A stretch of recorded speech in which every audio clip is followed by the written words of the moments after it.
सतत कोणत्या ना कोणत्या गोष्टीचा विचार सुरू असतो. कधी मूड आनंदी असतो, कधी उदास असतो. एकटं बसले की रडू येतं. चिडचिड वाढली आहे, पोटाभोवती घेर वाढलाय, वजन कमी करायचा प्रयत्न सुरू आहे.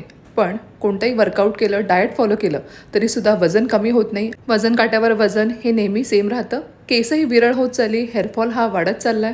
तर मंडळी, ह्याला जबाबदार कॉर्टिसॉल हॉर्मोन आहे. शरीरात जितकं कॉर्टिसॉल जास्त तितकं शरीरावर सूज असणार, ज्यामुळे तुमचं रक्त भिसरण म्हणजेच ब्लड सर्क्युलेशन हे मंदावतं. आर्टरी जे असतात म्हणजेच रक्तवाहिन्या ज्या असतात त्या निमुळता होतात, नॅरोविंग होतात, ज्याने ही सर्व लक्षणं तुम्हाला दिसतात. तर आता ह्याला उपाय काय? सायंटिफिकली लक्षात घ्या, नायट्रेटचं शरीरासाठी उत्तम काम करतं. जे नायट्रिक ऑक्साईड असतं, जे शरीरामध्ये वाझोडायलेटेशनचं काम करतं, म्हणजे निमुळता झालेल्या रक्तवाहिन्या त्या अरुंद होतात. तर हे नॅचरली तुम्हाला बीटरूटमध्ये अवेलेबल असतं, म्हणजेच बीट.